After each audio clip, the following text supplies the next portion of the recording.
हाय बंधुरा शुभ सकाल केमन आछो सबाई आशा करছি সকলে অনেক বেশি ভালো আছে আমরাও না বেশ ভালো আছি। তো আজকে সকালটা শুরু করছি কিন্তু সকাল 6টা থেকে। সিমনা নিশা ঘুম থেকে উঠে গেছিল। ওরা যেহেতু ঘুমালে আমি বাইরের কাজগুলো আগে করি, ঘরের কাজটা পরে করি।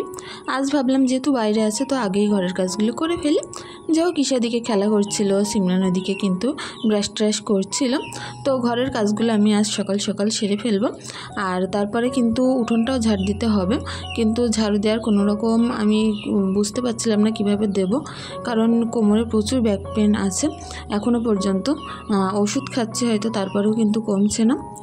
যাই হোক, তারপরে কাজগুলো করতে করতে ভাবছিলাম বাসনগুলো তো আমাকেই মাজতে হবে, যতই কষ্ট হোক না কেন। উঠোনটা নয় আজ বাদ দিলাম, ঝাড়ু দিলাম না, কাল করলেও হবে, শরীরটা যদি ভালো হয়।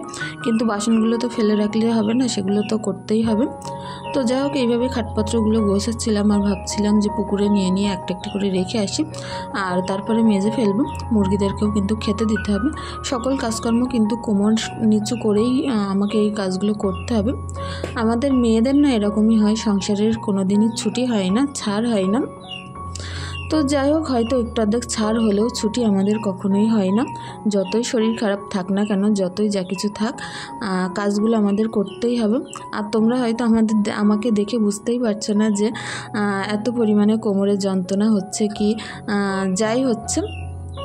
আমি না কোনো সময় কাজ ফেলে থুয়ে বসে থাকতে পারি না। সব সময় যতই শরীর খারাপ থাক না কেন চেষ্টা করি কাজগুলো করতে। বসে বসে ঝাড়ু দিচ্ছিলাম, প্রচুর অসুবিধা হচ্ছিল, তো আবারও দাঁড়িয়ে দাঁড়িয়ে ঝাড়ু দিচ্ছি। তো ঘরটাও কিন্তু সুন্দরভাবে গোছানোই আছে, শুধু একটুখানি ঝাড়ু দিয়ে বেরিয়ে আসবো। তো ভাবছিলাম কত তাড়াতাড়ি কাজ করবো আর কত তাড়াতাড়ি দোকানে যাব। তো এইভাবেই কাজগুলো করতে হচ্ছে। দোকানটা তো আর কেউ দেখতে পারবে না, আমি একদিন যদি না যাই, না কাজকর্ম করি, তাহলে সেইভাবেই দোকানটা পড়ে থাকবে। আর যেহেতু কিছু পার্মানেন্ট খরিদ্দার আছে, তাদের প্রচুর পরিমাণে অসুবিধা হবে। তো সেই কারণে ভাবলাম যাই, কিছু অসুবিধা হোক, দাঁড়িয়ে দাঁড়িয়ে দোকানদারি করব, মাঝে মধ্যে একটুখানি বসবো, কষ্ট হলেও করার কিছু নেই। তো ঈশাকে ওদিকে সিমরান গল্প শোনাচ্ছিল, বিস্কুট ভিজে ভিজে খাওয়াচ্ছিল, আর আমি এদিকে কাজ করে নিচ্ছিলাম। প্রচুর পরিমাণে গরম, আজ এত তীব্র গরম পড়েছে সেটা বলার কথা নয়। সকালবেলার এই টাইমটা পুরো ঘেমে আমি ভিজে যাচ্ছিলাম, যে এত কষ্ট হচ্ছিল গরমে। তো ঈশাকে চেষ্টা করি ঘরে রাখলে জামাটা খুলে রাখতে, আর এটা হয়তো খারাপ লাগলেও করার কিছু নেই, বাচ্চা মানুষ কী করব বলো। তারপরে ফিটারে দুধ ভরে কিন্তু আমি প্যাকেটের ভিতরে রেখে দিলাম, কারণ এক্ষুনি দোকানে যেতে হবে। যেই জিনিসগুলো আমাকে নিয়ে যেতে হবে সেই জিনিসগুলো মনে করে করে একটা একটা করে ব্যাগের ভিতরে রেখে দিচ্ছিলাম, কারণ দোকানে গেলে না এই জিনিসপত্রগুলোর কথা একটা একটা করে তখন মনে পড়বে, এটা আনিনি ওটা আনিনি। তো আমার এরকম মনের বেলায় কাজ করতে করতে যেটা যখন মনে হয় ব্যাগের ভিতরে ঢুকিয়ে রাখি সকালবেলা। আর নিশ্চয়ই তোমরা জানো যে দু জায়গায় কাজ করা একটা টানাপোড়েন, এটা যে কতটা বেশি সমস্যার। বাড়িতে প্রত্যেক দিন দোকান থেকে জিনিসপত্র গুছিয়ে মনে করে একটা একটা করে আনতে হয়, আর দোকানে রোজ যাওয়ার সময় আবারও মনে করে একটা একটা করে নিয়ে যেতে হয়। এটাই আমার জীবনের সঙ্গে রোজই ঘটে থাকে। তো যাই হোক, এখন কথা বলতে বলতে দেখো পুকুরে চলে এসেছি মুরগিদেরকে খেতে দিয়ে, আর অনেকটাই পরিমাণে বাসনপত্র নিয়ে চলে এসেছি। তো রোজে এতটা করেই বাসনপত্র পড়ে, যতই চেষ্টা করি কম ময়লা করব, কম নোংরা করব, তবে বুঝতে পারি না যে কোথা থেকে এতগুলো বাসনপত্র ঠিকই হয়ে যায়। যেহেতু রাত্রে এখানে রান্না পড়ে, দুপুরে ওখানে রান্না পড়ে, তার কারণেই কিন্তু এই সমস্যাটা হয়। ওখানে যতটা বাসনপত্র ঘটে সেগুলো থেকে ধরো যা খাবার টাবার হয় সেগুলো টিফিন বক্সে করে নিয়ে বাড়িতে চলে আসি, তো সেখানে কিছুটা আবার নোংরা হয়ে থাকছে। আর এখানে যে টিফিন বক্সে করে নিয়ে আসছি সেগুলো নোংরা হচ্ছে, আবার এখানে একটা নতুন পাত্রে ঢেলে ঢেলে সেগুলো গরম করা, তো এখানেও আবার 2-3টে পাত্র নোংরা হচ্ছে। তো যাই হোক, অসুবিধা নেই, শরীরটা যদি ভালো থাকতো তাহলে হয়তো এতটা কথা বলতাম না। কষ্ট হচ্ছে বলেই তোমাদের সাথে এগুলো শেয়ার করছি। তো কাল এক বন্ধু আমাকে কমেন্ট করেছো যে আপু রোজই টিটলে একরকম লেখো কেন, আর রোজই এক কথা কেন বলো। তো যাই হোক, কাজগুলো তো রোজ প্রায় একই করি, যেরকম কাজ করি সেরকমই কিন্তু টিটলে লিখি। নিজের টাইটেলে কি লিখবো বলো, যেগুলো করব সেটাই তো লিখবো। আর তোমরা যারা বেশি ভালোবাসো যে সকল কথাগুলো, যে সকল কাজকর্মগুলো, সেগুলোই তো লিখবো, তাছাড়া আর কিছু বলার নেই। যাই হোক, এই কাজকর্মগুলো করতে করতে কিন্তু ভাবছিলাম এবার দোকানে যেতেই হবে, ব্যাগপত্রগুলো গুছিয়ে নিতে হবে। অনেকটা পরিমাণে লেট হয়ে গেছিলো। হয়তো ভাবি 1 ঘন্টার মধ্যে করে উঠবো, কিন্তু কখনোই পারি না 1 ঘন্টার ভিতরে করতে। কোনো দিন হয়ে যায়, কিন্তু কোনো দিন অনেকটা পরিমাণে লেট হয়ে যায়। কাজের পরিমাণ হিসেবে কিন্তু সময়টা লেগে যায়। তার মধ্যে তো ঈশার শরীর খারাপ থাক, সিমরানের শরীর খারাপ থাক, তখন একটু অসুবিধা হয়ে পড়ে আমার। তো ঘরে গিয়ে ঈশাকে জামা প্যান্টগুলো পরিয়ে দিয়ে ওর মুখ টুকগুলো ধুয়ে ব্রাশ করিয়ে এখন দোকানে চলে আসলাম। তো সবজিওয়ালা ভাই বলছিল এঁচড় নিতে, এঁচড়ে কাঁঠাল নাও, তো অনেক দাম পড়ে যাচ্ছিল। তো এই যে আমার একটা পাশের একটা পাড়া প্রতিবেশী যা আর আমরা দুজন মিলেই কিন্তু কাঁঠালটা হাফ করে ভাগ করে কিনে নেব। আর দেখছিলাম কী সবজি নেওয়া যায়, কিন্তু সবজির প্রতি অতটা বেশি আমার আজ অতটা যেন ভালো লাগছিল না, ন্যাক ছিল না কোনো রকম। তো কি করবো বল, লতিটা বেশি ভালোবাসি, তো লতি নিয়েছিলাম, একটু পটল নিয়েছিলাম, যাতে 1-2 দিন ভালোভাবে হয়ে যায়। এঁচড়টা আজ হাফ রান্না করব। আর এদিকে আমার মাও এখন চলে এসছে সবজি নেবে বলে। তো যাই হোক, অনেকের প্রশ্ন যে আমার দোকানের পাশে কি আমার মায়ের বাড়ি, তা হ্যাঁ, আমার দোকানের পাশেই আমার মায়ের বাড়ি। তো যাই হোক, সবজিগুলো কিনতে আমি এদিকে ওজন করছিলাম, সবজিওয়ালা দিতে টাইম পাচ্ছিল আমার মতন, আমি ওজন করে নিচ্ছিলাম। তো যাই হোক, এখন কিছুটা সবজি নিলাম, আর ইঁচড়টা দেখি কাঁঠালটা কেটে দুজনে হাফ করে ভাগ করে নেব। তো এইভাবেই সকালের কেনাকাটাগুলো করে নিলাম সবজির। তো এখন কিন্তু বেশ বেলা গড়িয়ে গেছে, এখনও পর্যন্ত দোকানে একটু ভিড় ছিল বলে কিছু রান্নাবান্না করতে পারিনি। তো ঈশার আর সিমরানের প্রচুর খিদে পেয়ে গেছিলো। সকালে শুধু একটুখানি ভাত করেছিলাম, আলু ভাতে দেওয়ার কথা মনে ছিল না, তো তাড়াহুড়ো করে ভাবলাম যে কি করে দেব। তো তখনই মাথায় আসলে একটা আলু সুন্দর করে ঝুরি করে কুচিয়ে একটু চচ্চড়ি মতো ঝোলঝোল করে দিই। তো এটা দিয়েই কিন্তু ওদের সকালে খাওয়া হয়ে যাবে। নিজের কাজ যতই থাকুক না কেন, নিজের টাইমে যতই না খেতে পারি, চেষ্টা করি বাচ্চাদের টাইমে খাওয়ানোর জন্য, একটু সুন্দর স্বাস্থ্যকর খাবার খাওয়ানোর জন্য। তো এর মধ্যে কিন্তু আমি শুধু কালো জিরে, নুন, হলুদ, একটুখানি গরম মশলার গুঁড়ো এটাই অ্যাড করে কিন্তু সুন্দর করে সিদ্ধ করে রান্নাটা করে নিলাম। আর দেখতেই পাচ্ছ এখন মনে হচ্ছে যেন ডালের মতো পুরো ঘুটে গেছে। তো ঈশা সিমরান কিন্তু প্রচুর ভালোবাসে এই সকল খাবার দাবার, এরকম খাবার দাবার। তো ঘি ঢেলে দিয়ে ওদেরকে কিন্তু আমি খাইয়ে দিচ্ছিলাম। সিমরানের এমনি ভাত দিয়েছিলাম, আর ঈশার আগে থাকতে একটু ফেনা ভাত তুলে রেখেছিলাম, তো সেটা দিয়ে ঈশাকে খাইয়ে দিচ্ছিলাম। আর ঈশা সবসময় একটু ঝোল সবজি বেশি পছন্দ করে, সিমরান একটু ভাজা সবজি পছন্দ করে। তো কি করব, একটু শুকনো একটু ঝোল এরকম করেই করলাম, দুজনকে এখন ভালো করে খাইয়ে দিচ্ছে। তো তারপরে দেখো এই সকল সবজিগুলো নিয়ে এসেছিলাম, লতিগুলো যেমন টাটকা ছিল, উচ্ছে, তারপরে পটল আর ইঁচড় আমরা দুজন হাফ করে ভাগ করে নিয়েছি। এখন সবজিটাও কেটে নিয়েছি, এদিকে লতি, আলু, তারপরে ইঁচড় কেটেছি, এদিকে মাছগুলো কেটে নুন হলুদ মাখাবো বলে কিন্তু ওপরে ছড়িয়ে রেখেছি।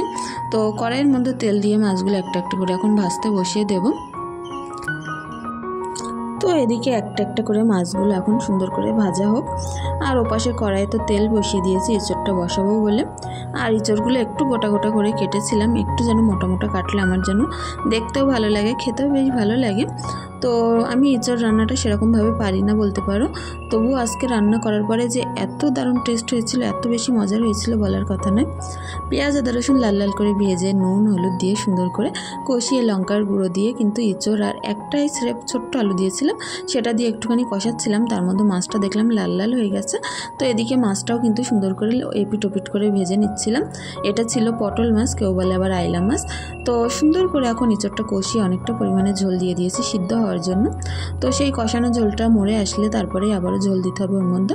এখন ঢাকা দিয়ে লো ফ্লেমে দিয়ে বেশ কিছুক্ষণ রেখে দেব। তো আমার মা বলছিল যে প্রেশার কুকারে দেওয়া ভালো ছিল, তা নয় কিন্তু এঁচড় গলতে চাই না।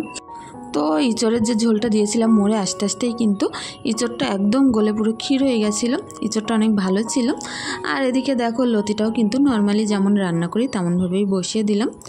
তো এই কাজগুলো কিন্তু আমি দোকানেই করছিলাম, সকালে বাড়ি আর দুপুরে দোকান, রাতে বাড়ি, এরকমভাবে আমার দিনকালগুলো চলতে থাকে। তো এঁচড়টা কষাতে এদিকে একটুখানি গরম মশলা পাঁচফোড়ন সুন্দর করে ভেজে নিয়ে গুঁড়ো করে দেব।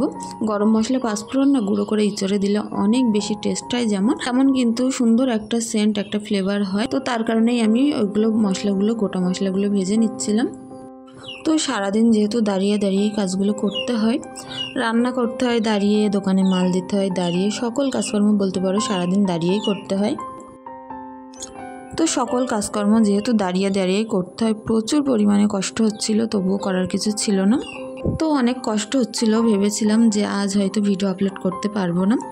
তবুও তোমাদের ভালোবাসায় চেষ্টা করলাম ভিডিওগুলো অল্প অল্প করে শ্যুট করে তোমাদের সাথে শেয়ার করার জন্য। কারণ আমার যে অনেক বন্ধু আছে, আমার পরিবারের অনেক ভালোবাসার বন্ধু আছে, যারা আমার ভিডিও দেখার জন্য হয়তো একটু অপেক্ষার মধ্যে থাকো, আমার জন্য একটু অপেক্ষা করতে থাকো যে কখন দিদি ভিডিও আপলোড করবে। তো সেই সকল বন্ধুদের কথা ভেবেই কিন্তু কষ্ট হলেও আমি ভিডিওটা তোমাদের সাথে শেয়ার করলাম। তো দুপুরে রান্নার পরে এখন সন্ধ্যাবেলা বাড়িতে চলে আসলাম। তো যে সকল খাবার টাবারগুলো সিমরান নিশা খাবে সেগুলো নিয়ে চলে এসেছিলাম, আর দোকানে ইফতারিটা কমপ্লিট করেছিলাম। তো যাই হোক, এই সকল খাবার টাবারগুলো নিয়ে এসে গুছিয়ে নিচ্ছিলাম, আর ভাত সবজি যেগুলো দোকানে রান্না করেছিলাম সেগুলো কিন্তু ব্যাগে করে নিয়ে এসেছিলাম। তো একটা একটা করে সেই সকল জিনিসপত্রগুলো নামিয়ে নিচ্ছিলাম। আর সিমরান পড়তে গেছে, আসলেই ওকে কিছু খাবার দেব। ঈশাকে কিন্তু বিস্কুট দিচ্ছিলাম, ও টুকটুক করে খাচ্ছিল। আর আমার যে দুপুরের জামা কাপড়গুলো পরিষ্কার করেছিলাম দোকানে, সেগুলো দোকানের সাইডে মেলার কোনো রকম জায়গা ছিল না। তো আবারও সেগুলো ব্যাগে করে নিয়ে বাড়িতে চলে আসলাম। এখন বাড়িতেই কিন্তু সেই জামা কাপড়গুলো মেলে দিচ্ছি। সারাদিন দোকান বাড়ি, এখানতে ওখানে ওখানতে ওখানে এরকম করতে থাকলে বলো কত সময় মানুষের শরীর পারে। এ জায়গায় একরকম কাজকর্ম, তো জায়গায় আর এক রকম কাজকর্ম, একই কাজ আমাকে দু জায়গায় করতে হয়। তো তার কারণে একটু বেশি অসুবিধা হয়ে পড়ে। যাও, গাছটাও পানি দিয়ে নিচ্ছি। সারাদিন এদের প্রতিও আমার একেবারে খেয়াল এখন দিতেই পারি না বলতে পারো। আর তারপরে ঈশার দুধটা ভালো করে জাল করতে করতে ভাবলাম যে শরীরটা যেন একটু জিম ধরা লাগছে, তো তার জন্য একটুখানি আমার জন্য রচা করে নেব।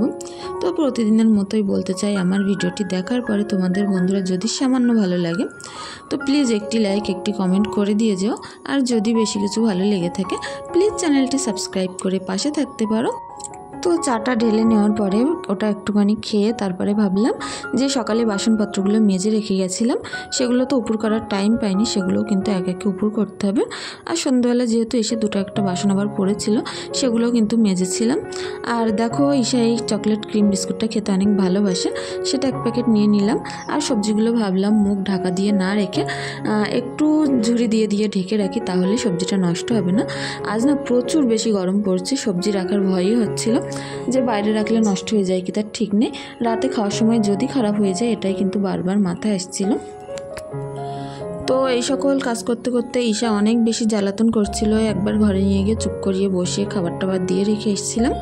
আবারও কিন্তু এই কাজগুলো আমি করছিলাম। কিছুটা হাঁড়িকুড়িও আছে, সেগুলোও কিন্তু সুন্দর করে আমি এখন উপর করে নেবো একটা একটা করে।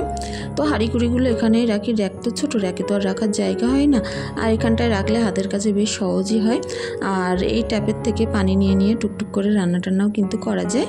তো এই জায়গাটাও একটুখানি মুছে আমি পরিষ্কার করে নিচ্ছি। সবসময় চেষ্টা করি যে এই জায়গাটা রান্না করি, যে জায়গাটায় কাজকর্ম করি সাথে সাথে মুছে পরিষ্কার করে রাখলে পরে কিন্তু কষ্টটা কম হয়। তো দেখো, তার মধ্যে এসে কিন্তু ঈশাকে আমি ঘুম পাড়িয়ে দিলাম। আর এখন একটুখানি প্রচুর গরমে এত পরিমাণে ঘেমেছিলাম, তো ভাবলাম যে হাত মুখগুলো ধুয়েই আসি, তা নয় কিন্তু একেবারে গায়ে পুরো ঘাম ঝরছিল। তো হাত মুখগুলো আমি তারে ধুয়ে মুছতে থাকি। যাই হোক, আজকের ভিডিওটি এখানেই শেষ করছি। সকলে অনেক বেশি ভালো থেকো, সুস্থ থেকো, আমাদের জন্য একটুখানি দোয়া করো। ধন্যবাদ।